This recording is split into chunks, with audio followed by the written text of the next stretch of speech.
الحمد لله نحمده ونستعينه ونستغفره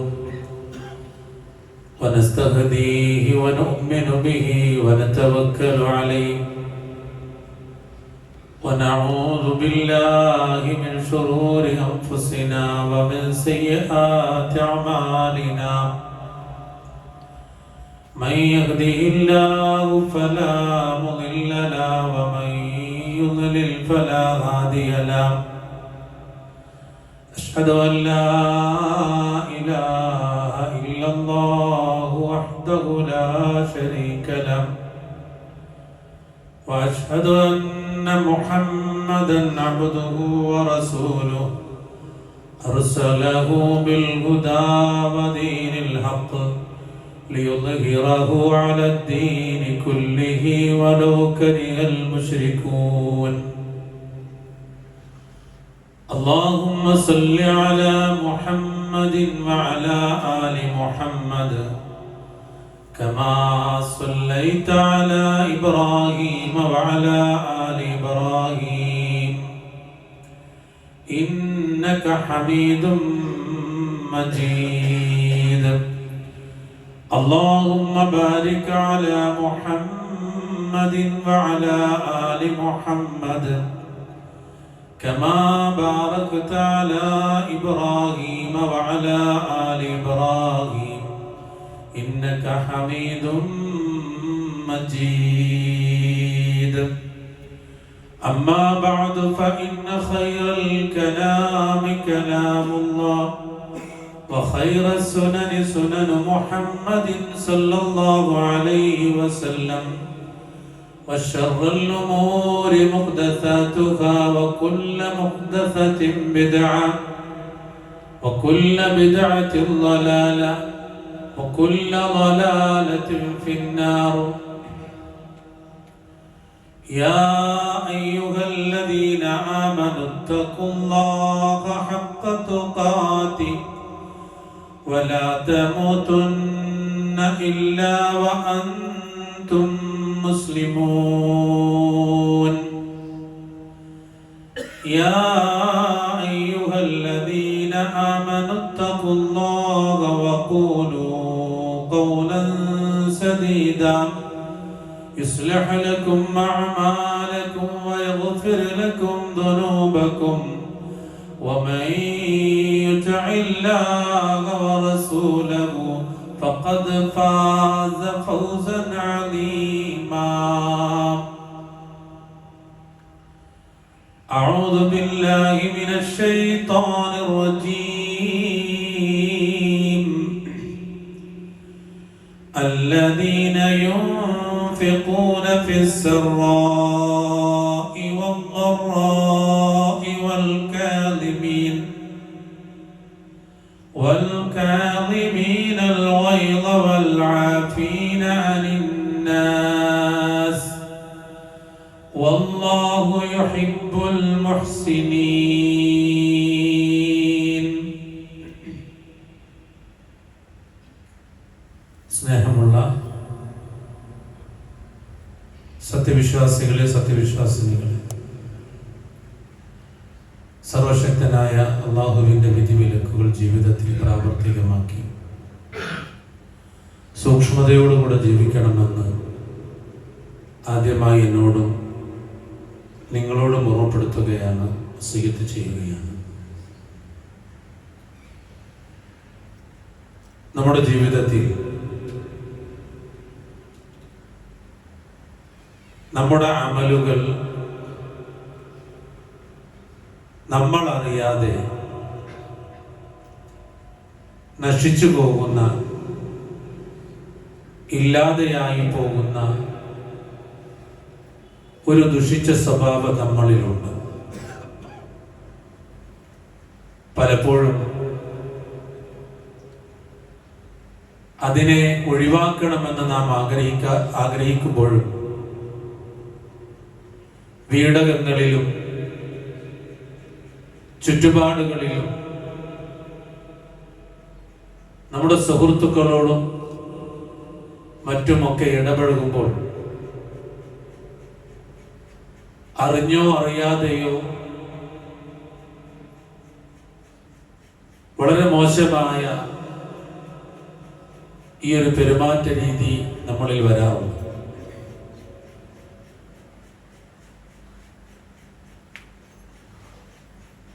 ഈ സ്വഭാവ ദൂഷ്യം അത് നമ്മൾ മാറ്റിയെടുത്തിട്ടില്ല എങ്കിൽ നാളെ പരലോകത്ത് നമ്മെ കാത്തിരിക്കുന്നത് വലിയ അപകടകരമായ കാര്യങ്ങളാണ്. ഞാൻ പറഞ്ഞു വന്നത് കോപത്തെ കുറിച്ചാണ്. നമ്മുടെ ജീവിതത്തിൽ നമ്മളെല്ലാം നേരിടുന്ന ഏറ്റവും വലിയ ഒരു വെല്ലുവിളി എന്ന് കോപത്തെ കുറിച്ച് നമുക്ക് പറയാം. ദേഷ്യപ്പെടുന്ന സമയത്ത് എന്താണ് നമ്മൾ സംസാരിക്കുന്നത് എന്ന് പോലും നമ്മൾ അറിയാറില്ല. നമ്മുടെ മുന്നിലുള്ള ആളുകളെ റെസ്പെക്ട് ചെയ്യാതെ, ബഹുമാനിക്കാതെ കോപം വന്നു കഴിഞ്ഞാൽ വളരെ മോശമായി സംസാരിക്കുകയും ചീത്തയായ വാക്കുകൾ ഉപയോഗിക്കുകയും ചെയ്യാറുണ്ട്. നമ്മുടെ മനസ്സിനെ നിയന്ത്രിക്കാൻ പറ്റാതെ മനസ്സിനെ തകർത്ത് കളയുന്ന ഒരു വലിയ വിപത്ത് തന്നെയാണ് കോപമെന്ന് പറയുന്നത്. അതുകൊണ്ട് വിശ്വാസികളെ, ഈ വിഷയത്തെ നാം നിയന്ത്രിക്കണം. അത് നിയന്ത്രിക്കാനുള്ള കുറേയേറെ കാര്യങ്ങൾ മഹാനായ പ്രവാചകൻ സല്ലല്ലാഹു അലൈഹി വസല്ലമ നമുക്ക് പഠിപ്പിച്ചു തന്നിട്ടുണ്ട്. നോക്കൂ നിങ്ങൾ, മഹാനായ പ്രവാചകൻ സല്ലല്ലാഹു അലൈഹി വസല്ലമ സഹാബത്തിന് പറഞ്ഞു കൊടുക്കുകയാണ്. ഇമാം മുസ്ലിം റിപ്പോർട്ട് ചെയ്യുന്ന ഹദീസിൽ നമുക്ക് കാണാം,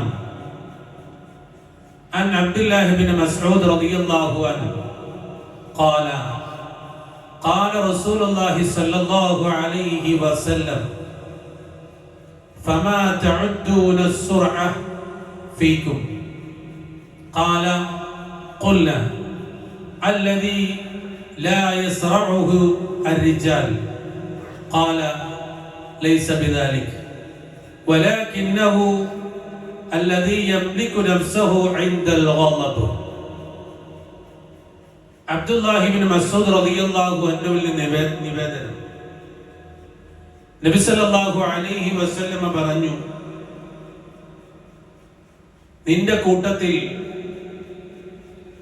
സുർഅ എന്ന് പറഞ്ഞാൽ ശക്തൻ ആരാണെന്ന് പറയാൻ പറ്റുമോ? നിന്റെ അഭിപ്രായത്തിൽ ആരാണ് ശക്തൻ?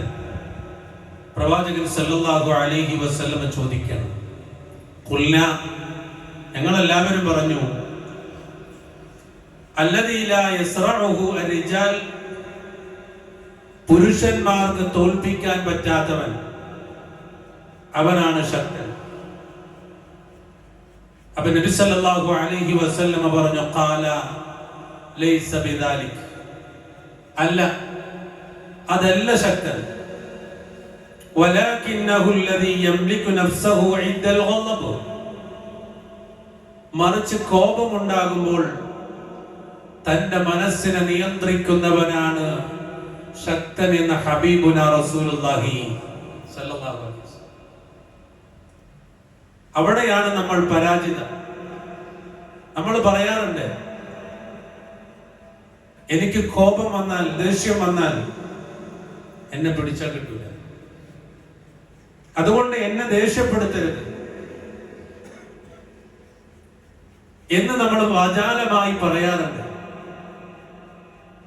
അങ്ങനെ കോപം വന്നാൽ പിടിച്ചു നിൽക്കാൻ പറ്റാത്തവർ, പ്രിയമുള്ളവരെ, അല്ലാഹുവിന്റെ മതത്തിന്റെ കാഴ്ചപ്പാടിൽ അവൻ അശക്തനാണ്. ദീനിന്റെ കാഴ്ചപ്പാടിൽ അശക്തനാണ്. തന്റെ ഇണയോട് ദേഷ്യപ്പെടുന്നവർ, മക്കളോട് ദേഷ്യപ്പെടുന്നവർ, ബാപ്പയോടും ഉമ്മയോടും ദേഷ്യപ്പെടുന്നവർ, അങ്ങനെയുണ്ട്. ഒന്നോ രണ്ടോ കാര്യങ്ങൾ ആവർത്തിച്ച് ചോദിക്കുന്ന ഒരു ബാപ്പ നമ്മുടെ വീട്ടിലുണ്ടെങ്കിൽ, ഉമ്മ നമ്മുടെ വീട്ടിലുണ്ടെങ്കിൽ, അവർ വയോവൃദ്ധരാണ്, ഓർമ്മയില്ലാത്തവരാണ്, നേരത്തെ ചോദിച്ചത് തന്നെയാണ് ഞാൻ വീണ്ടും ചോദിക്കുന്നത് എന്ന് ഓർത്തെടുക്കാൻ കഴിവില്ലാത്തവരാണവർ. അങ്ങനെ 2, 3, 4 തവണ ആവർത്തിച്ച് ചോദിക്കുമ്പോ അതേ ബാപ്പയോടും ഉമ്മയോടും ദേഷ്യത്തോടുകൂടെ സംസാരിക്കുന്നവരാണെങ്കിൽ, പ്രിയമുള്ളവരെ, നമ്മുടെ അമലുകൾ നാളെ പരലോകത്ത് പരിഗണിക്കുകയില്ല, നശിപ്പിച്ചു കളയും ഈ ദുഷിച്ച സ്വഭാവം.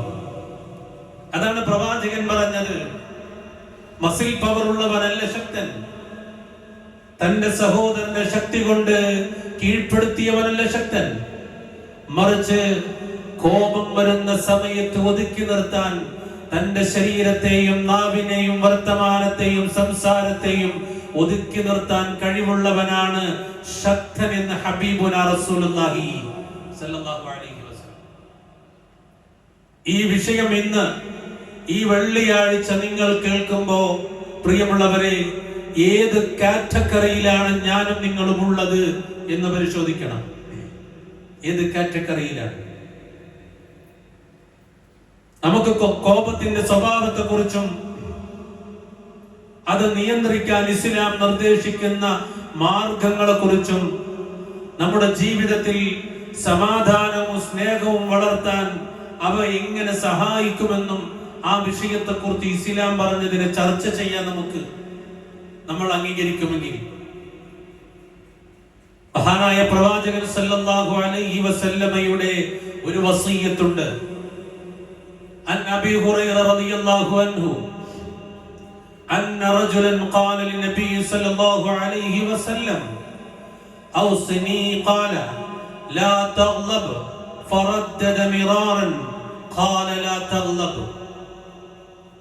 മഹാനായ അബീ ഹുറൈറ റളിയല്ലാഹു അൻഹു നിവേദനം ചെയ്യുകയാണ്, ഇമാം ബുഖാരിയിൽ കാണാം, അന്ന റജുലൻ ഖാല ലിന്നബി സല്ലല്ലാഹു അലൈഹി വസല്ലം, ഒരു മനുഷ്യൻ പ്രവാചകൻ സല്ലല്ലാഹു അലൈഹി വസല്ലമയോട് ഔസിനി, എനിക്കൊരു ഉപദേശം നൽകൂ പ്രവാചകരെ.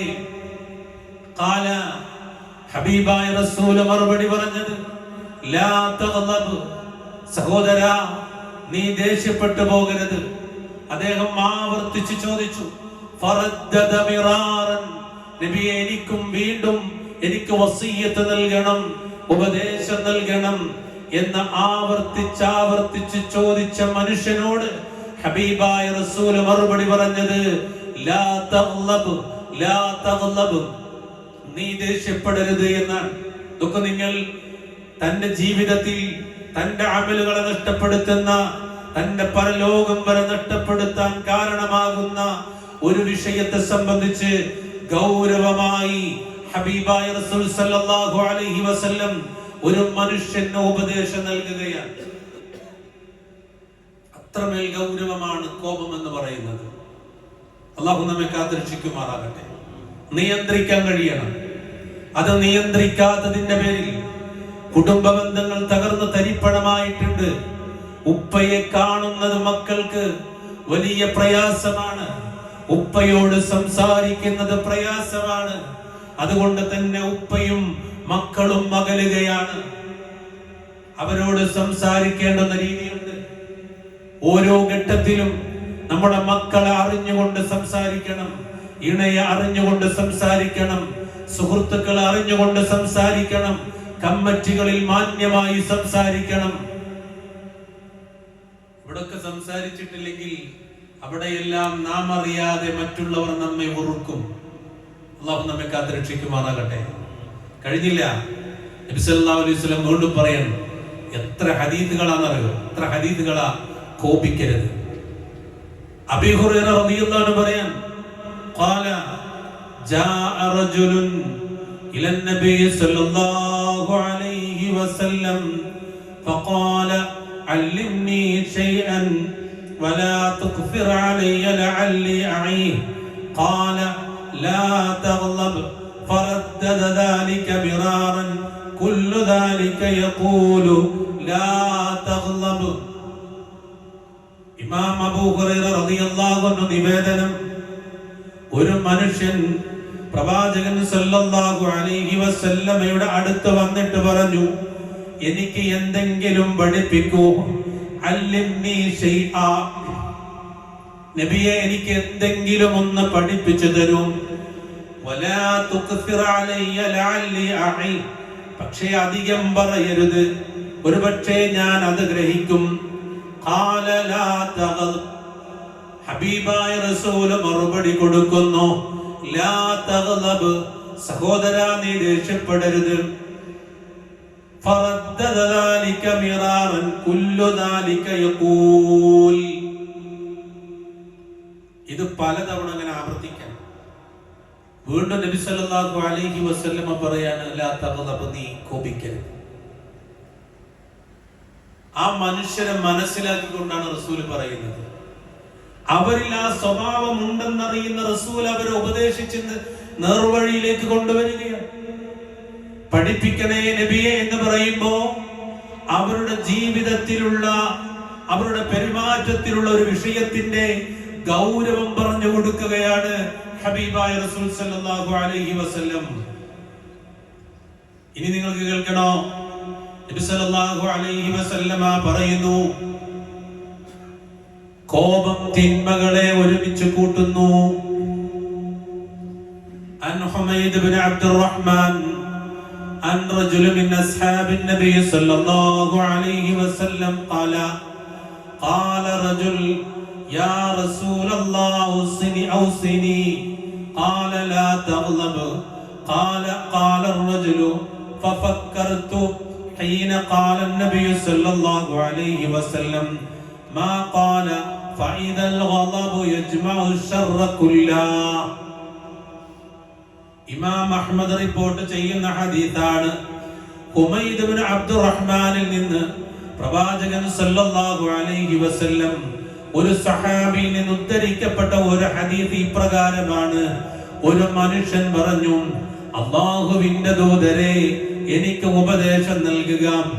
അവിടുന്ന് പറഞ്ഞു, ലാ തഗ്ളബ്, നീ ദേഷ്യപ്പെടരുത്. ആ മനുഷ്യൻ പറഞ്ഞു, നബിയെ, പ്രവാചകൻ സല്ലല്ലാഹു അലൈഹി വസല്ലം ഇത് പറഞ്ഞപ്പോൾ ഞാൻ ചിന്തിച്ചു. അപ്പോൾ ഞാൻ മനസ്സിലാക്കി, ദേഷ്യം എല്ലാ തിന്മകളെയും ഒരുമിച്ച് കൂട്ടുന്നു. എല്ലാ തിന്മകളെയും ഒരുമിച്ച് കൂട്ടുന്നു. എത്ര സത്യമാണത്! എന്തെല്ലാം പറയുന്നു, എന്തെല്ലാം മോശമായ വാക്കുകൾ അല്ലേ! നമ്മൾ ആളുകളെ ശപിച്ചു പോകും. തെറിവാക്കുകൾ നമ്മൾ പറയും. ചിലപ്പോ ബാപ്പാക്കും ഉമ്മാക്കും വിളിച്ചു പോകും. എന്താ പറയുന്നത് നമ്മൾ അറിയില്ല. നമ്മുടെ നാവിന്റെ കെട്ടഴിച്ചിട്ട രൂപത്തിൽ സംസാരിക്കും. റസൂൽ പറഞ്ഞത് ശരിയാണ്, തിന്മകൾ ഒരുമിച്ച് കൂട്ടും ദേഷ്യം വന്നാൽ. അല്ലാഹു സുബ്ഹാനഹു വ തആല കാത്തുരക്ഷിക്കുമാറാകട്ടെ. നിങ്ങളുടെ മൈൻഡ് ഒന്ന് പുറകോട്ട് കൊണ്ടുപോയി നോക്ക്. നമ്മൾ ദേഷ്യപ്പെടുന്ന സമയത്ത് സംസാരിച്ച വാക്കുകളെ കുറിച്ച് ഓർത്തു നോക്ക്. നമ്മുടെ സുഹൃത്തുക്കൾ, കുടുംബക്കാർ, വീട്ടുകാർ, മക്കൾ, ഇണ, മാതാപിതാക്കൾ, ഓരോരുത്തരോടും നമ്മൾ നമസ്കരിക്കുന്നവരാണ്, നോമ്പെടുക്കുന്നവരാണ്, സക്കാത്ത് കൊടുക്കുന്നവരാണ്, അതുപോലെ സദക്ക കൊടുക്കുന്നവരാണ്, ഒരുപക്ഷെ ഹജ്ജും ഉംറയും ഒക്കെ ചെയ്തവരാണ്. ഒക്കെ ശരിയാണ്. പക്ഷേ സ്വഭാവത്തിന്റെ വിഷയത്തിൽ ഒരു സ്ത്രീയെ ചൂണ്ടിക്കൊണ്ട് അല്ലാഹുവിന്റെ റസൂൽ പറയുന്നുണ്ട്, ആ സ്ത്രീ നരകത്തിലാണ്. ആ സ്ത്രീ നരകത്തിലാണ്. അല്ലാഹുവിനോട്, അല്ലാഹുവിന്റെ കൂടെയുള്ള സ്വഹാബത്ത് ചോദിക്കുന്ന, നബിയെ, ആ പെണ്ണ് നിസ്കരിക്കുന്ന പെണ്ണാണല്ലോ, ആ പെണ്ണ് ഖുർആൻ ഓതുന്ന പെണ്ണാണല്ലോ, ആ പെണ്ണ് തഹജ്ജുദ് നിസ്കരിക്കുന്ന പെണ്ണാണല്ലോ, അല്ലാഹുവേ, ആ പെണ്ണ് അമലുകൾ ചെയ്യുന്ന പെണ്ണാണല്ലോ. അല്ലാഹുവിന്റെ റസൂല് പറഞ്ഞത്, ആ പെണ്ണിന്റെ നാവിൽ നിന്ന് അയൽവാസികൾ ആരും രക്ഷപ്പെട്ടിട്ടില്ല. അവളുടെ നാവ് കൊണ്ട് അയൽവാസികളും അവിടെയുള്ള ജനങ്ങളും പൊറുതിമുട്ടിയിട്ടുണ്ട്. അതുകൊണ്ട് അവൾ നരകത്തിലാണെന്ന് ഹബീബുന റസൂലുള്ളാഹി. ഈ അമലുകളൊക്കെ പൊളിഞ്ഞ് സ്വർഗത്തിലേക്ക് പോകേണ്ടുന്ന അമലുകളെല്ലാം നഷ്ടപ്പെട്ട് ഈ കോപം കാരണം നരകത്തിലേക്ക് പോകും എന്ന ഹബീബുന റസൂലുള്ളാഹി സ്വല്ലല്ലാഹു അലൈഹി വസല്ലം. അതുകൊണ്ട് ഇത് വളരെ ശ്രദ്ധിക്കേണ്ടുന്ന ഒരു കാര്യമാണ്. എന്നാൽ മതപരമായ വിഷയത്തിൽ ഇങ്ങനെയല്ല. മതപരമായ വിഷയത്തിൽ പ്രവാചകൻ സല്ലല്ലാഹു അലൈഹി വസല്ലം കോപിച്ചിട്ടുണ്ട്, ദേഷ്യപ്പെട്ടിട്ടുണ്ട്. സംഭവങ്ങൾ ധാരാളമുണ്ട് വിശദീകരിക്കാൻ. ഇമാം ബുഖാരിയും മുസ്ലിമും ഒരുപോലെ റിപ്പോർട്ട് ചെയ്ത ഒരു സംഭവം നമുക്ക് കാണാൻ പറ്റും. പ്രവാചകൻ സല്ലല്ലാഹു അലൈഹി വസല്ലം ഇഷ്ടപ്പെടാത്ത എന്തെങ്കിലും കണ്ടാലോ കേട്ടാലോ അതിനോട് ദേഷ്യപ്പെടുകയും അതിനെക്കുറിച്ച് സംസാരിക്കുകയും മൗനം പാലിക്കാതിരിക്കുകയും ചെയ്തിരുന്നു. വകാന അലൈഹി സ്വലാത്തു വസ്സലാം ഇദാ റആ ഔ സമിഅ മാ യക്റഹു അല്ലാഹ് غضب لذلك وقال فيه ولم يسكت. دخل يوما بيت عائشة رضي الله عنها فرأى سترا فيه تصاوير فتلون وجهه وهتكه وقال إن من أشد الناس عذابا يوم القيامة الذين يصورون هذه الصورة. സല്ലല്ലാഹു അലൈഹി വസല്ലമയെ കുറിച്ച് പറയാൻ ഒരു ദിവസം അവിടുന്ന് ആയിഷ റളിയല്ലാഹു അൻഹയുടെ വീട്ടിൽ പ്രവേശിച്ചപ്പോൾ ചിത്രങ്ങളുള്ള ഒരു തിരശ്ശീല കണ്ടു. ശരിക്കും പഠിച്ചു.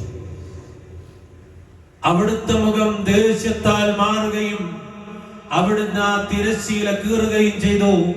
എന്നിട്ട് അവിടുന്ന് പറഞ്ഞു, നിശ്ചയമായും ഉയർത്തെഴുന്നേൽപ്പിന്റെ നാളിൽ ഏറ്റവും കഠിനമായ ശിക്ഷ അനുഭവിക്കുന്നവർ ഈ ചിത്രങ്ങൾ വരക്കുന്നവരാണ്, ആ വരച്ച ചിത്രങ്ങൾ വെക്കുന്നവരുമാണ്.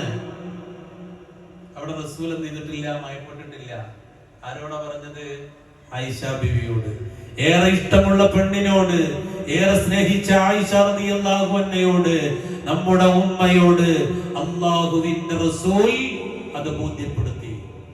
ഇതുപോലെ പറയാൻ നമ്മുടെ വീടിന്റെ ഉള്ളിൽ ഇതുപോലെ സംഭവങ്ങൾ ഉണ്ടെങ്കിൽ പറയാനുള്ള ആർജവം ഈമാൻ നമുക്കുണ്ടോ? ജീവനുള്ളവയുടെ അവയുടെ ചിത്രം, അതിന് ഇസ്ലാമിന്റെ കാഴ്ചപ്പാടതാണ്. അതിനെ അംഗീകരിക്കുന്നവരാണ് മുസ്ലിം. ഇതെല്ലാം ചോദ്യം ചെയ്യപ്പെടല്ലേ? അല്ലേ? തലമറക്കാൻ സ്വാതന്ത്ര്യമില്ലാത്ത ഒരു ചുറ്റുപാടിലേക്ക് പോകുന്നു. ഒരു മതവിശ്വാസിക്ക് ആ മതവിശ്വാസിയുടെ വിശ്വാസപ്രകാരം അവന്റെ വസ്ത്രം ധരിക്കാനും ആ സംസ്കാരത്തോടുകൂടെ ജീവിക്കാനുമുള്ള സ്വാതന്ത്ര്യം ഇന്ത്യൻ പീനൽ കോഡിൽ ഉണ്ടായിരിക്കെ അത് പാടില്ല എന്ന് പറഞ്ഞ് അതിന്റെ പേരിൽ വലിയ ചർച്ചകൾ നടക്കുന്ന ഈ കാലഘട്ടത്തിൽ പ്രിയമുള്ളവരെ, ഇസ്ലാമിനെ അറിയാനും പഠിക്കാനും അത് അതേപടി അതേ രൂപത്തിൽ നിലനിർത്താനും വാന മിനൽ മുസ്ലിമീൻ എന്ന നമസ്കാരത്തിൽ പറയുന്ന മുസ്ലിങ്ങളിൽ പെട്ടവനാണ് ഞാനെന്ന് പറയുന്ന ഞാനും നിങ്ങളും തയ്യാറാകുന്നിടത്താണ് ഇസ്ലാമിന്റെ നിലനിൽപ്പ്. അത് കുടുംബത്തിൽ തുടങ്ങണം.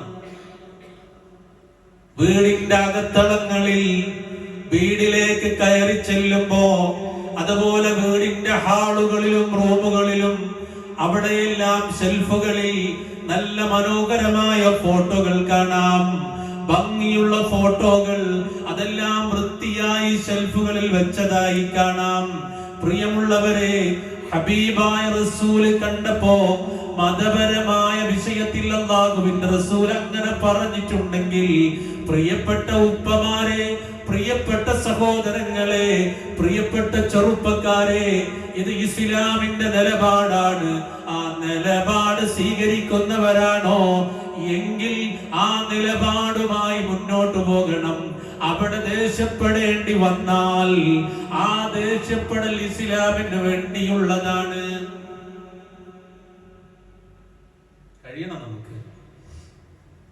നമ്മുടെ വീട്ടിൽ ഒരു മരണം നടന്നാൽ നമ്മുടെ ഉപ്പയാണ് മരിച്ചത്, നമ്മുടെ ഉമ്മയാണ് മരിച്ചത്, നമ്മുടെ സഹോദരങ്ങൾ ആരെങ്കിലുമാണ് മരിച്ചത്, നമ്മുടെ പെണ്ണാണ് മരിച്ചത്, നമ്മുടെ മക്കളാണെങ്കിൽ ആരെങ്കിലുമാണോ മരിച്ചത് എങ്കിൽ ദീനല്ലാത്ത എന്ത് നടക്കുന്നുണ്ട് എങ്കിലും അത് പാടില്ല എന്ന് പറയാനുള്ള ഈമാൻ നമുക്ക് വേണം.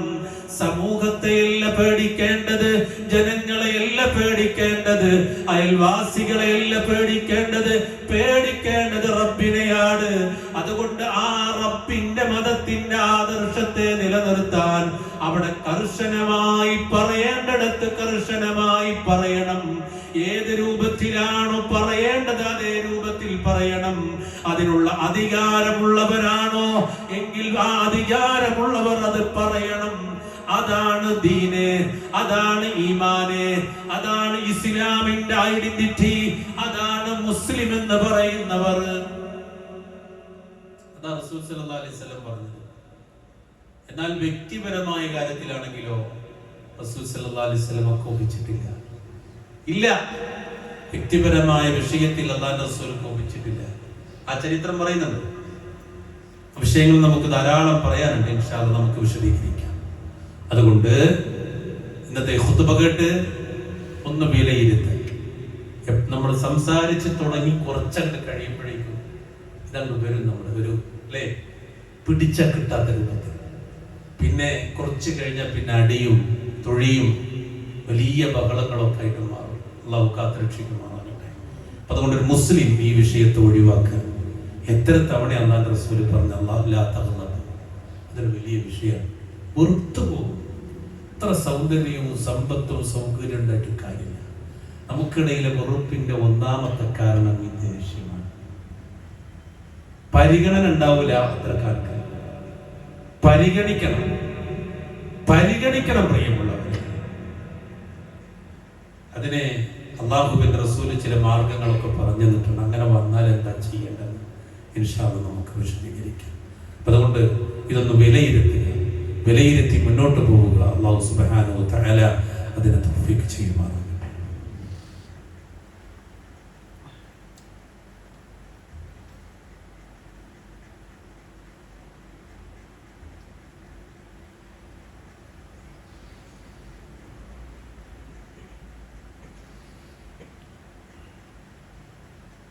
അൽഹംദുലില്ലാഹി വസ്സലാത്തു വസ്സലാമു അലാ റസൂലില്ലാഹ് وعلى آله وصحبه أجمعين أما بعد أوصيكم ثانيا بتقوى الله. ഒരിക്കൽ കൂടി അല്ലാഹുവിനെ സൂക്ഷിക്കണമെന്ന് ഉറപ്പെടുത്തുകയാണ്, വസിയ്യത്ത് ചെയ്യുകയാണ്. അല്ലാഹു സുബ്ഹാനഹു വ തആല അവനിഷ്ടപ്പെടുന്ന നല്ലവരുടെ കൂട്ടത്തിൽ നമ്മെ ഉൾപ്പെടുത്തുമാറാകട്ടെ.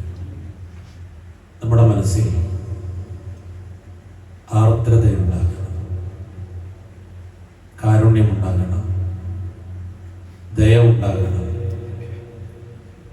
ഇങ്ങനെ മനുഷ്യനെയും മറ്റു ജീവികളെയും ഒക്കെ മനസ്സിലാക്കി എല്ലാറ്റിനോടും കാരുണ്യത്തോടുകൂടെ പെരുമാറാൻ പറ്റുന്ന രൂപത്തിൽ ജീവിക്കാൻ നമുക്ക് കഴിയണം.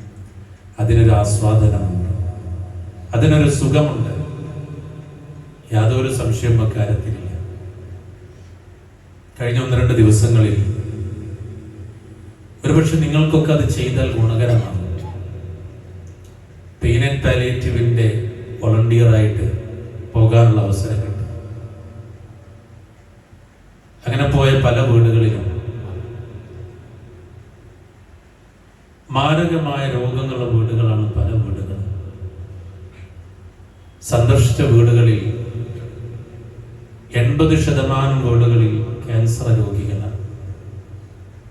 വേദന സഹിച്ച് കീമോ ചെയ്ത് പണമില്ലാത്തവർ, സൗകര്യമില്ലാത്തവർ പലതുകൊണ്ടും പ്രയാസപ്പെടുന്നു. അവരിലേക്ക് പോയപ്പോഴാണ് ഞാൻ എന്നെക്കുറിച്ച്, എൻ്റെ കുടുംബത്തെക്കുറിച്ച് ചിന്തിച്ചത്. പടച്ചോനെ, ഞാൻ എത്ര അനുഗ്രഹീതനാണ്. ഈ വലിയ രോഗങ്ങളില്ലാതെ ആരോഗ്യത്തോടുകൂടെ ഇന്ന് വരെ നടക്കാനുള്ള സൗകര്യം നൽകിയത് റബ്ബാണല്ലോ. ഇന്നെന്റെ ജീവിതത്തിൽ കാണുന്ന സൗകര്യങ്ങളെല്ലാം നൽകിയത് റബ്ബാണല്ലോ. പടച്ചോനെ, ഇതെല്ലാം അനുഭവിക്കുന്ന ഈ ആളുകളിലേക്ക് ഇറങ്ങിച്ചെന്നിട്ടില്ല എങ്കിൽ ഒരുപക്ഷെ ഞാൻ അഹങ്കാരിയായി തീരുമല്ലോ റബ്ബേ, അൽഹംദുലില്ലാ എന്ന് സ്വയം വിലയിരുത്താൻ ഒരവസരം കിട്ടി. ഒരു വീട്ടിലേക്ക് കയറി ചെന്നപ്പോ കാൽമടമ്പ് താഴ്ഭാഗം മുഴുവനും അങ്ങ് പുറത്തേക്ക് വന്ന് അത് ശ്രദ്ധിക്കാതെ പറഞ്ഞു കൊടുത്താൽ, അത് ഡ്രസ് ചെയ്ത് കൊടുത്താൽ ശ്രദ്ധിക്കാതെ ചവിട്ടി നടന്ന് ബ്ലഡ് വന്ന് അങ്ങനത്തെ അവസ്ഥയിലുള്ള രോഗിയെ കാണും പല രീതിയിൽ. പക്ഷെ അവിടെ ഒക്കെ പോയപ്പോഴുള്ള അനുഭവം എന്ന് വെച്ചാൽ അവരാഗ്രഹിക്കുന്നത് സമാധാനത്തോടു കൂടെയുള്ള വാക്കാണ്. അവരടുത്തിരുന്ന് അവര് പറയുന്നത് കേൾക്കാൻ. 1 മണിക്കൂർ നേരമൊക്കെ ഒരു രോഗിയുടെ അടുത്തിരിക്കും, 1 മണിക്കൂറിലധികം അവര് പറയുന്നത് കേൾക്കാൻ. ചിലപ്പോൾ പറഞ്ഞത് തന്നെയായിരിക്കും പറയാം, പക്ഷെ നമ്മൾ അങ്ങനെ കേട്ടിരിക്കും. മുസ്ലിം വീടുകളാണെങ്കിൽ ആ വീട്ടിൽ ചെന്ന് അവരോട് സംസാരിച്ച് അവരെ തലയിൽ ഒന്ന് തടവി അല്ലാഹുമ്മ റബ്ബനാ സദ്ഹിബിൽ ബഅസന്ത ഷാഫി ലാ ശിഫാ ലാ യുഗാദിറു സഖമാ എന്ന് പ്രാർത്ഥിച്ചുകൊണ്ട് അവർക്കൊരു സമാധാനത്തിന്റെ വാക്ക് പറഞ്ഞു കൊടുത്താൽ അവർ കഴിക്കുന്ന മരുന്നിനേക്കാൾ അവർ ആഗ്രഹിക്കുന്നത് അതാണ്. പല വീടുകളിലും മക്കളിൽ നിന്ന് സ്വസ്ഥത കിട്ടാതെ അവരുടെ രോഗത്തിന്റെ പിന്നെ അതിന്റെ കാരണം, അല്ലെങ്കിൽ രോഗം വർദ്ധിക്കാനുള്ള കാരണം, അല്ലെങ്കിൽ മനസ്സ് തകരാനുള്ള കാരണം, മനസ്സിന്റെ തളർച്ച വരാനുള്ള കാരണം ഒരു നല്ല വാക്ക് കേൾക്കാൻ, നല്ല വർത്തമാനം കേൾക്കാൻ പറ്റാത്തത് കൊണ്ടാണ്. മരുന്ന് കൊടുക്കുന്നുണ്ട്, ഡോക്ടർ അടുത്ത് പോകുന്നുണ്ട്, പക്ഷെ ഒരു നല്ല പരിചരണം കിട്ടുന്നില്ല. ഞാൻ പറയുന്നത് നിങ്ങളോടൊക്കെ ഞാൻ പറയുന്നത്, ഈ പ്രദേശത്ത് പരിസര പ്രദേശങ്ങളിൽ അതുപോലുള്ള സ്ഥാപനങ്ങൾ ഉണ്ടെങ്കിൽ, പെയിൻ ആൻഡ് പാലിയേറ്റീവ് ഉണ്ടെങ്കിൽ, നമ്മുടെ കടമയാണ് പ്രിയമുള്ളവരെ, ആഴ്ചയിലെ ഒരു ദിവസം നമ്മുടെ ജോലി മാറ്റിവെച്ച് പാവപ്പെട്ട രോഗികളുടെ പട്ടിണി കിടക്കുന്ന മനുഷ്യരുടെ അടുക്കലേക്ക് ഒന്ന് കയറി ചെന്നൊരു നല്ല വാക്ക് പറയാൻ ഒരു അല്പസമയം മാറ്റിവെച്ചാൽ ജീവിതത്തിൽ ഒരുപാട് പഠിക്കാൻ കഴിയും. നമ്മുടെ ദേഷ്യം താനേ ഒതുങ്ങും, പെരുമാറ്റം പഠിക്കും, അള്ളാഹിനെ കുറിച്ച് ഓർക്കും. അതിനുള്ള എല്ലാ അവസരങ്ങളും ആ യാത്രയിൽ കിട്ടും. ആഴ്ചയിൽ ഒരു ദിവസമെങ്കിലും നമ്മുടെ ജോലി മാറ്റി വെച്ചാൽ നമ്മൾ പറയും പണിയാണ്, സമയമില്ല, സമയം കിട്ടണില്ല, മാറ്റി വെക്കണം. ഒരു ദിവസം ചെല്ലണം, നിങ്ങൾ അവരോട് പറയണം, അവരുടെ അടുത്ത് ഞാൻ വളണ്ടിയർ ആയിട്ട് വരാൻ തയ്യാറാണ്. ഒരു ദിവസം, ഒരേ ഒരു ദിവസം വളണ്ടിയർ ആയിട്ട് വരാൻ. നമ്മുടെ റസൂൽ പഠിപ്പിച്ചതാണത്. തൗഹീദ് പറയാൻ പറ്റും, പറഞ്ഞു കൊടുക്കാൻ പറ്റും. ഞാനൊരു വീട്ടിലേക്ക് കയറി ചെന്നപ്പോ അവിടുത്തെ മനുഷ്യൻ പറഞ്ഞത്, വേദന കൊണ്ട് പ്രയാസപ്പെട്ട് വയറ് സ്തംഭനം വന്നപ്പോ ഉസ്താദ് പറഞ്ഞത് ഹിദർ നബിയുടെ പേരിൽ ഒരു സൂറത്തിന്റെ പേര് പറഞ്ഞു അത് ഓതാൻ പറഞ്ഞു. അങ്ങനെ ആശുപത്രി കിടക്കയിൽ റൂമിൽ ഇരിക്കുമ്പോ ഇതങ്ങ് ചൊല്ലി തീർന്നതോടുകൂടെ റൂം മുഴുവനും വൃത്തികേടാകുന്ന രൂപത്തിൽ വയറിന്റെ ഉള്ളിലുള്ളത് മുഴുവൻ താഴോട്ട് പോയി. അവസാനം എന്റെ ഭാര്യ കൈകൊണ്ട് കോരിയെടുത്ത് വൃത്തിയാക്കി എന്ന് പറയുമ്പോ അടുത്ത് നിൽക്കുന്ന ടീച്ചറായ ഭാര്യ പറയുന്നത് അത് അദ്ദേഹത്തിന്റെ അന്ധവിശ്വാസമാണ്, അദ്ദേഹത്തിന്റെ വയറിൽ നിന്ന് പുറത്തേക്ക് വരാൻ മരുന്ന് കൊടുത്തിട്ടുണ്ടായിരുന്നു എന്നാണ്. എനിക്കത് ബോധ്യമുണ്ട്. പക്ഷെ പറഞ്ഞു കൊടുത്തു, അവിടെ ഇരുന്ന് പറഞ്ഞു കൊടുത്തു. ഞാൻ ചോദിച്ചു, നിസ്കാരത്തിൽ നിങ്ങൾ ആരോട് പ്രാർത്ഥിക്കും? അല്ലാഹുവോട്. നിങ്ങളുടെ പ്രാർത്ഥനകൾ എങ്ങനെയാണ് തുടങ്ങുന്നത്? റബ്ബന അല്ലാഹുമ്മ. അല്ലാഹു കേൾക്കുന്നവനല്ലേ? അതെ. അറിയുന്നവനല്ലേ? അതെ. നിങ്ങൾ അറിയുന്നവനല്ലേ? അതെ. അപ്പൊ ആ റബ്ബിനോടല്ലേ ദുആ ചെയ്യേണ്ടത്? ആ റബ്ബിനോടല്ലേ നിങ്ങൾ പ്രാർത്ഥിക്കേണ്ടത്? ആ സമയത്തത് ആവശ്യമായതുകൊണ്ടും കേൾക്കാൻ അവർ താല്പര്യപ്പെട്ടത് കൊണ്ടും അങ്ങനെ പറഞ്ഞു കൊടുത്താൽ മാറ്റമുണ്ടാകും എന്നുള്ളത് കൊണ്ടും പറഞ്ഞു കൊടുത്തു. ഞാൻ ചോദിച്ചു, നിങ്ങളുടെ ഈ അസുഖത്തിന് ശിഫ നൽകാൻ കഴിവുള്ളവൻ ആരാണ്? ഷാഫിയായവൻ ആരാണ്? അള്ളയാണ്. അതുകൊണ്ട് ആ റബ്ബിനോടാണ് നിങ്ങൾ പ്രാർത്ഥിക്കേണ്ടത്, ദുആ ചെയ്യേണ്ടത്. അപ്പൊ അവസാനം അയാൾ പറഞ്ഞതറിയോ? നിങ്ങൾ പറഞ്ഞതൊക്കെ ശരിയാണ്, പക്ഷെ പെട്ടെന്ന് കേൾക്കാനും പെട്ടെന്ന് മാറാനും ഇങ്ങനൊക്കെ ഒന്നും പോയാൽ അതാണ്ട് നന്നാവും, സമയമെടുക്കും. ആ വിശ്വാസമാണ്. അല്ലാഹു ഹിദായത്ത് കൊടുക്കട്ടെ. മനസ്സിലാവുണ്ടോ? അങ്ങനെ വിശ്വാസത്തിലും അതേപോലെ തന്നെ രോഗം കൊണ്ടും വിശ്വാസത്തിലും ഒക്കെ പ്രയാസമുള്ള ആളുകൾ ചുറ്റുപാട് ഉണ്ടെന്ന് മനസ്സിലായപ്പോ എന്റെ ആഴ്ചകളിലെ ഒഴിവ് ദിവസങ്ങളിൽ അതിനു വേണ്ടി ചെലവഴിക്കാൻ തീരുമാനമെടുത്തു. അല്ലാഹു സ്വീകരിക്കുമാറാകട്ടെ. ഞാനിത് പറഞ്ഞത് നിങ്ങൾക്ക് പ്രചോദനമാകാനാണ്. നമ്മൾ വീട്ടിൽ ഒഴിവ് സമയം വെറുതെ ഇരിക്കുന്ന നമ്മുടെ ആ ഒഴിവ് സമയം മണിക്കൂറുകൾ ഇതിനു വേണ്ടി ചെലവഴിച്ചാൽ ഓർത്തിരിക്കാൻ നല്ല അനുഭവങ്ങളും അതുപോലെ അവരെ പ്രാർത്ഥനയും ഉണ്ടാകും. സംശയമൊന്നുമില്ല കാര്യത്തില്. അവിടെ ഹിന്ദുവെന്നോ മുസൽമാനെന്നോ ക്രൈസ്തവനെന്നോ കറുത്തവനെന്നോ വെളുത്തവനെന്നോ പണമുള്ളവനെന്നോ പണമില്ലാത്തവനെന്നോ ഒരു താരതമ്യവും ഇല്ല, വേർതിരിവുമില്ല. ഇന്നലെ പോയപ്പോ ഒരു ഹൈന്ദവ മാതാവിന്റെ വയസ്സായ മാതാവിന്റെ കൈകളിൽ നഖത്തിന്റെ അടിയിൽ നിറയെ ചളിയാൻ. അവിടെ ഞങ്ങൾക്ക് ചെയ്തു കൊടുക്കാനുള്ള ഡ്യൂട്ടി ആ നഖം വെട്ടി കൊടുക്കല. ആ മാതാവിന്റെ കൈ പിടിച്ചുകൊണ്ട് നഖം വെട്ടിക്കൊടുത്തു. വെട്ടിക്കൊടുത്തത് കൂടെയുള്ള സിസ്റ്ററാണ്. അതിനുള്ള എല്ലാ സാധനങ്ങളും ആ ബാഗിലുണ്ടാവും. നെയിൽ കട്ടർ എടുത്തവ വെട്ടിക്കൊടുത്ത് വൃത്തിയാക്കി കഴുകി കൊടുത്തിട്ട് പറഞ്ഞു, ഇത് വളർത്തി കൊടുക്കരുത്, ഇൻഫെക്ഷൻ ഉണ്ടാകും. ഇതൊരവസരം. നമ്മുടെ പ്രസ്ഥാനവും നമ്മുടെ ആദർശവും നമ്മുടെ പണ്ഡിതന്മാരും ഈ വിഷയത്തെ കുറിച്ച് പറയുന്നുണ്ട്.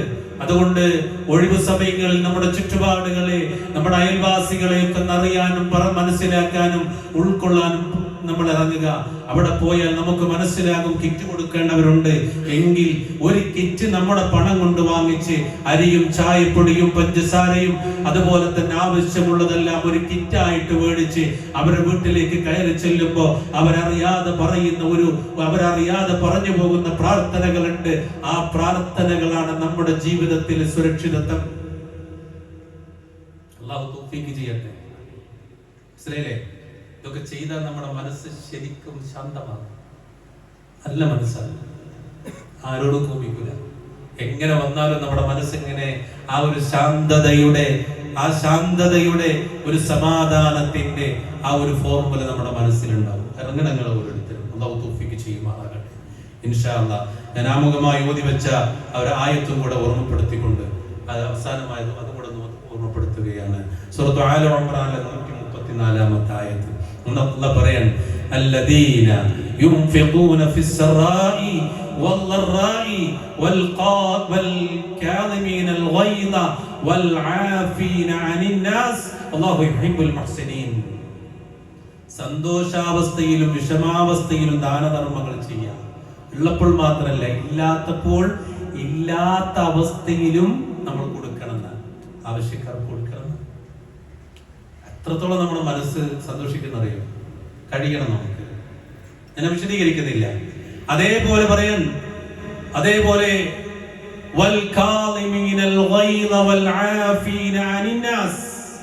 കോപത്തെ ഒതുക്കി വെക്കുകയും മനുഷ്യർക്ക് മാപ്പ് നൽകുകയും ചെയ്യണം.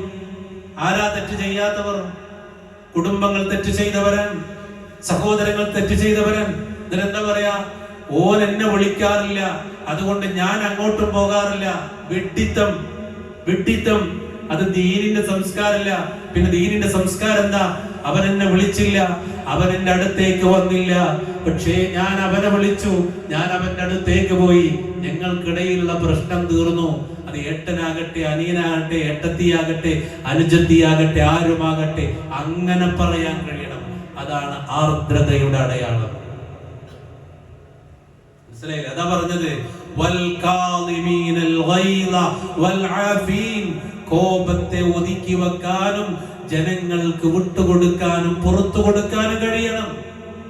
ഒരാൾ വന്നിട്ട് പറയാ, അറിയാതൊരു തെറ്റ് ചെയ്തു, സാരല്ല, എന്തിനാ വിഷമിക്കണേ, എല്ലാം പുറത്തു നൽകുന്ന ഒരു റബ്ബുണ്ടെന്ന മറുവാക്ക് പറഞ്ഞാൽ ജസാകുമുല്ലാഹ് ബാറക്കല്ലാഹു ഫീക്കും എന്ന് പരസ്പരം രണ്ടാളും പ്രാർത്ഥിക്കുന്ന സന്ദർഭത്തിൽ കിട്ടുന്ന സന്തോഷം, അത് നേടിയെടുക്കാൻ നമുക്ക് കഴിയണം. അല്ലാഹു സുബ്ഹാനഹു വ തആല അതിന് തൗഫീഖ് ചെയ്യുമാറാകട്ടെ. മാത്രമല്ല അല്ലാഹു പറയുന്നു, അല്ലാഹു യുഹിബ്ബുൽ മുഹ്സിനീൻ, സൽക്കർമ്മകാരികളെ അല്ലാഹു സ്നേഹിക്കുന്നു. ഇനിയും അതിൽ തുടർന്ന ആയത്ത് അല്ലാഹു സുബ്ഹാനഹു വ തആല പറയുന്നുണ്ട്. അതുകൊണ്ട് ഇതൊക്കെ ഒന്ന് മനസ്സിലാക്കി നമ്മളൊന്ന് സ്വയം ഒന്ന് ഒതുക്കാൻ, ചങ്ങലക്കിടാൻ, ഈ ദുഷിച്ച സ്വഭാവങ്ങളിൽ നിന്ന് പിടിച്ചു കെട്ടാൻ, ഇതുപോലുള്ള നന്മകളിലേക്ക് ഇറങ്ങിച്ചില്ല.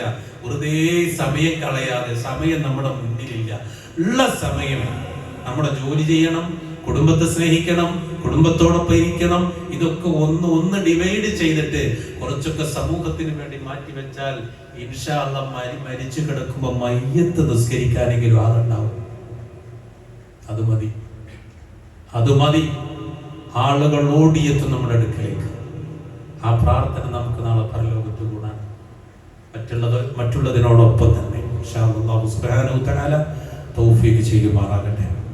പിന്നെ അതോടൊപ്പം ഒരു കാര്യം കൂടെ നമുക്കറിയാം, റബ്ബിന്റെ അനുഗ്രഹം കൊണ്ട് നമ്മൾ വന്നിരിക്കുന്ന ഈ പള്ളിയുടെ പ്രവർത്തനങ്ങൾ, ഇതിന്റെ മറ്റുള്ള കാര്യങ്ങളെല്ലാം വളരെ ഭംഗിയായിട്ട് നടന്നു പോകുന്നത് പലരുടെ കരങ്ങളും ഇതിലേക്ക് നീളുന്നത് കൊണ്ടാണ്. ഞാൻ ചോദിക്കട്ടെ, നമ്മൾ കഴിക്കുന്ന ഭക്ഷണം, ആസ്വാദനത്തോടുകൂടെ കഴിക്കുന്ന ഭക്ഷണത്തിന്റെ ആസ്വാദനം കുറച്ചു കഴിഞ്ഞാൽ നഷ്ടപ്പെടും. നമ്മൾ ധരിക്കുന്ന വസ്ത്രം, ഒരു പുതിയ വസ്ത്രം എടുത്താൽ ആ പുതിയ വസ്ത്രം എടുത്ത് കുറച്ച് ദിവസങ്ങൾ കഴിഞ്ഞാൽ അതിന്റെ ആസ്വാദനവും നഷ്ടപ്പെടും. നമ്മൾ വാഹനം വാങ്ങിച്ച് കുറച്ച് വർഷങ്ങൾ കഴിഞ്ഞാൽ ആ വാഹനത്തിന്റെ മോഡലും അതിന്റെ രൂപവും രീതിയും ഒക്കെ നഷ്ടപ്പെട്ട് അതിനോടുള്ള താല്പര്യവും കുറയും.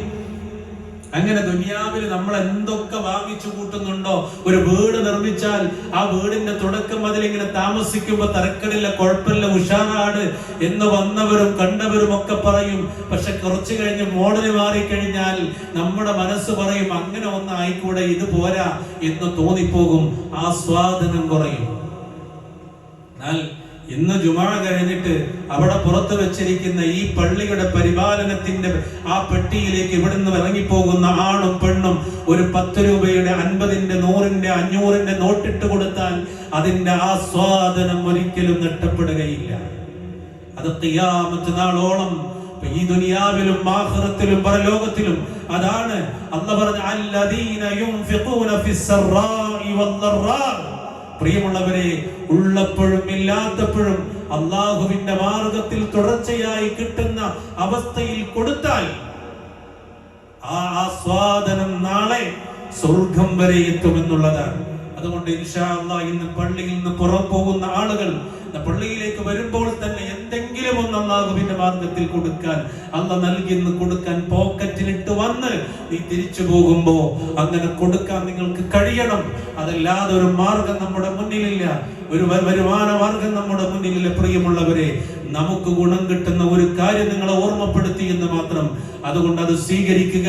അള്ളാഹുവിന്റെ ആയത്ത് പറഞ്ഞത് ഉൾക്കൊണ്ടുകൊണ്ട് കാര്യമായി വിഷയത്തിൽ മദ്രസ നടന്നു പോകണം, പള്ളി നടന്നു പോകണം, ദഅവത്ത് നടന്നു പോകണം, മറ്റു പല കാര്യങ്ങളും സാധുക്കളായ ആളുകളെ സഹായിക്കുന്നതിലും അങ്ങനെ പല കാര്യങ്ങളും ഇതുമായി ബന്ധപ്പെട്ടിട്ടുണ്ട്. അതിലേക്ക് നമ്മുടെ കരങ്ങൾ നീളട്ടെ. അല്ലാഹു സുബ്ഹാനഹു വ തആല അതിനെ തൗഫീഖ് ചെയ്യുമാറാകട്ടെ. അല്ലാഹുവേ, ഞങ്ങൾ വന്നുപോയ ചെറുതും വലുതുമായ പാപങ്ങളെ നീ പൊറുക്കണേ നാഥാ. അല്ലാഹുവേ, മുത്തഖീങ്ങളുടെ കൂട്ടത്തിൽ നീ ഉൾപ്പെടുത്തുന്ന നാഥാ. അല്ലാഹുവേ, അമലുകൾ നഷ്ടപ്പെടുന്ന നാളെ പരലോകത്ത് നരകത്തിന് കാരണമാകുന്ന കോപം എന്ന് പറയുന്ന ദുഷിച്ച സ്വഭാവത്തിൽ ഞങ്ങളെ നീ അകറ്റണേ റഹ്മാനെ. എല്ലാവരോടും മാന്യമായി പെരുമാറാൻ, പ്രത്യേകിച്ച് മാതാപിതാക്കളോട് നല്ല രീതിയിൽ പെരുമാറാൻ ഞങ്ങൾക്ക് നീ തൗഫീഖ് നൽകണം റഹ്മാനെ. അവരുടെ തൃപ്തി കരസ്ഥമാക്കുന്ന നല്ലവരുടെ കൂട്ടത്തിൽ ഞങ്ങളെ നീ ഉൾപ്പെടുത്തണം റഹ്മാനെ. അല്ലാഹുവേ, എല്ലാ നിലക്കും ഞങ്ങൾക്ക് നീ സംരക്ഷണം നൽകണം റഹ്മാനെ. മാരക രോഗങ്ങൾ കൊണ്ട് പ്രയാസപ്പെടുന്ന എത്രയോ മനുഷ്യരുണ്ട് റഹ്മാനെ. അല്ലാഹുവേ, വേദനകൾക്കും പ്രയാസങ്ങൾക്കും നീ ശിഫ നൽകണം റഹ്മാനെ, ശിഫ നൽകണം റഹ്മാനെ, ശിഫ നൽകണം റഹ്മാനെ. അല്ലാഹുവേ, സാമ്പത്തിക പ്രയാസമുള്ളവർക്കുള്ള പ്രയാസങ്ങൾ ദൂരീകരിച്ചു കൊടുക്കണം റഹ്മാനെ. اللهم اغفر للمؤمنين والمؤمنات والمسلمين والمسلمات الأحياء منهم والأموات إنك مجيب الدعوات يا قاضي الحاجات. اللهم أجرنا من النار، اللهم أجرنا من النار، اللهم أجرنا من النار. ربنا آتنا في الدنيا حسنة وفي الآخرة حسنة وقنا عذاب النار. ربنا تقبل منا إنك أنت السميع العليم وتب علينا إنك أنت التواب الرحيم. واغفر لنا يا غافر المذنبين. آمين برحمتك يا أرحم الراحمين. الحمد لله رب العالمين.